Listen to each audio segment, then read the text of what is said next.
Hello little buns, it is Steph, welcome back to my home. I have yet another installment of the trans education series for my channel here. You've seen it before, but I'm here to talk more about sex and stuff. So let's just chat. Let's chat. There is a very common phenomenon that I don't have a name for. Let's just call it, what the fuck. That's what we'll call it. We'll call it what the fuck. Call it WTF if you want, okay? And WTF is where transgender women are simultaneously hypersexualized, made to look like sex objects, like dolls, like, oh my god, like look at this cool kinky thing, right? And then we're also at the same time, right, simultaneously, we are made out to be creepy, odd, like perverted, like unattractive troll predators, okay? Like troll as in like honking monster, not like guy that harasses people online, right?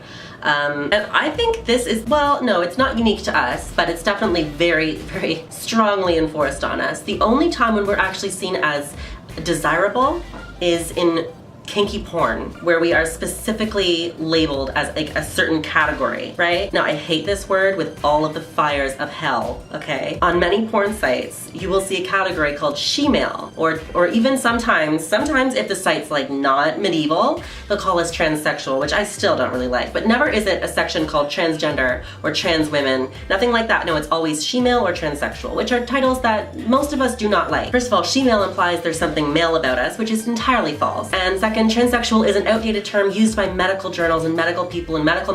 It's assigned to us by medical things, and it doesn't really encompass what the experience is about, right? Transsexual, transgender. This is about gender, it's not about sex, okay? So transgender, okay? You know, I wouldn't even have a problem if all these porn sites just renamed the category to transgender, or trans women, or trans girls, but it has to be she-male. I can't accept that, okay? So that's where we have our hypersexualization, right? We're like, ooh, like kinky section, right? Which is also degrading because I am not a fetish, I'm a person, I'm a human being, a three-dimensional human being, okay? But the second any trans girl mentions like, hey, I also have a brain or feelings, it's like, oh, I can't f that anymore.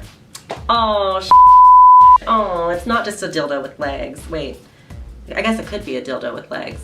I meant a fleshlight? What are those called? I think that's it. So anyway, that's not cool. And then at the same time we have, like, I would say an equal in size group of people that make us out to be disgusting, ugly, you know, troll creatures that just want to creep on your children, okay? And that's also not good for obvious reasons. It's also completely false, okay? Obviously, we know this. And I find there's not middle ground. Like, it's very rare for there to be middle ground when people are attracted to a trans person. I've mentioned before in another video that trans women are often seen as either the court jester, right? Something to laugh at and make into a joke, or as a sex doll, right? Literally blow-up doll, you know, big boobs, plumped up lips, sex object. And like 99% of us do not fit either category, all right? If one of us wants to be a court jester, like then we'll go into comedy. I haven't seen very many trans women in comedy, yet all of us are treated like we're jokes, so that's kind of odd. Hey guys, don't objectify me. That's what I'm doing right now. You're like, cleavage. Well, I just want cleavage all the time, to be honest here. I want to observe why we're either put into one category or the other and never like in the middle. We're never cast like cis women as like a mother character or a nun character. Like we're never cast as those kind of types, right? We're always cast as a joke or a big mega sex lover, which is fine, like that's fine, but there's so many other types of women, and even like archetypes of women that we don't like either, but we're never put into those categories either. It's always the joke or the fuck. What the fuck, right? WTF, like can you help me out here? And I think out of all types of women, I think trans women, I think we very well may be the most dehumanized group of women in modern existence, okay? And that is not, I'm not comparing to race either, like, because there are trans women of all races, so like that's an intersection, it's not a competitor. And I think that's why so many people think it's okay to kill us or, you know, to sexually assault us. And there's a lot of things that happen to us that happen at much higher numbers than other groups of women. And of course, if you belong to multiple groups of women that are also dehumanized and seen as objects, then you got it worse. Part of the reason why we're seen as so outside and so unhuman and so subversive, I guess is maybe the right word, I'm not sure, is because historically in media we've always been seen as objects or jokes, right? So in real life, like life imitates art. I don't know where that quote came from. I think it's pretty famous, but I don't know where it came from. But the point is, it's true. Portrayals of people in media influence how young people see those people, okay? That's why it's a bad thing when groups of people are cast only as one type of person.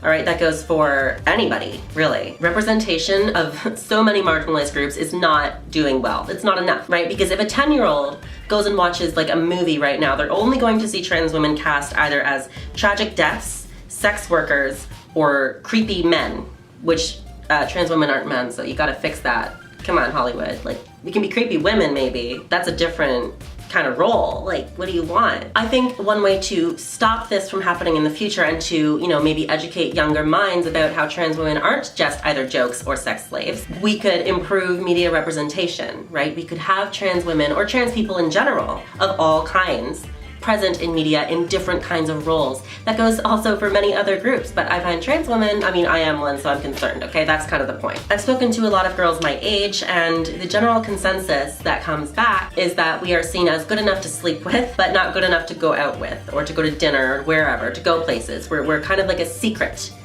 And that exists because of the stigma placed on us as either, usually as jokes or creepy men. Sex dolls are pretty accepted by the general population. And that goes hand in hand with the whole, I am not just a whole, I also have feelings and a brain. And how that's like, I can't do that now. Everything is connected. And I think, again, the best way to combat this, to fight this, is to improve representation of trans women in media. Like, there's not really another answer that's as easy. It's very easy to improve representation in media. We just have to have the right people pulling the right strings. Of course, it's not easy to get into these kinds of industry jobs, but it's easy for the people that are there to fix it. Okay, so if you are working in any kind of media industry, and you are guilty of portraying us as either jokes, creepy men, or sex dolls, I want you to undertake a personal project. I want you to try to imagine us as something else, and then make it happen in a media setting. Can you do that? That would be fantastic. I would love it. I would love it.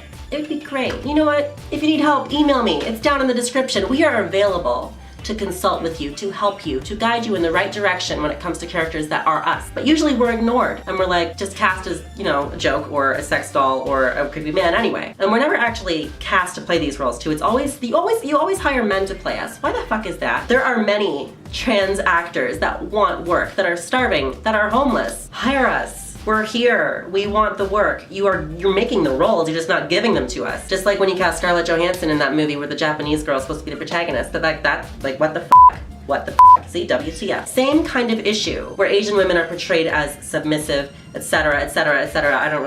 It's not really my conversation to have, but it's the same kind of issue. Where representation shows them as one type of person and the general population sees them as that one type of person. It sucks. It's not good for us. It's bad. I really quickly want to also touch on this whole trans women are my kink, don't kink shame me bullshit. Alright, chasers, okay, listen, you can have a kink for pegging. You can have a kink for having things shoved up your ass. But you cannot have a kink for a certain type of person, because a person is not an object or an action. It's a person with feelings, okay? Anytime you say, ooh, I love black women, they're so exotic and delicious, you are reducing them to a bar of chocolate. You are reducing them to an object or a food, okay? So when you say, oh, trans women are so erotic and kinky and you are reducing me to a sex toy, okay? We don't like that. That's not gonna get us to sleep with you, all right? So maybe don't treat me like a dildo. I've had an experience before where somebody that I had nothing in common with, who didn't like talking to me, we had no common, it wasn't fun spending time with this person, but they were very interested in dating me because I'm a trans girl. And I could tell because they didn't actually talk to me when I was around, they just wanted me to be around. It was weird. It made me feel uncomfortable. So I broke it off with that person. And I don't know if, I don't know, but we can tell, okay? We can tell if you're a chaser. We don't like that. If you categorize yourself as a chaser of trans women, then you need to understand that you are directly harming us, okay? So you may love us, may want us to help you out, but we don't like you, and you are directly hurting us in every possible way, so stop. Thanks. Cool beans. Love it. If you guys have had any experiences with chasers in the past, please let me know in the comments. I would love to hear about it because it is not a unique experience. There are chasers of all kinds of people, right? You got chubbier women, bigger women, right? You got chubby chasers. You have black women with chocolate chasers, right? And it's always a group of people, that are followed by chasers, where that group is dehumanized and made into a fetish or an act or an object. It's not cool. Not cool. I will leave you with these thoughts to stew on, okay? And I hope to see you back again. I make videos every Thursday. You can subscribe to see them first. You can add notifications if you really don't want to miss them, because that would be great. You can just come hang out every Thursday. It's gonna be cool. Just remember, everything's gonna be fine. You got this. You are a stunner, okay? You got this. You're gonna conquer the world. You're great. I love you. I love you. And I will see you again very soon. Bye! Before you go through SRS, will you save your stuff for future baby stuffs? Princess Jules talked about this not too long ago. I saw Princess Jules' video and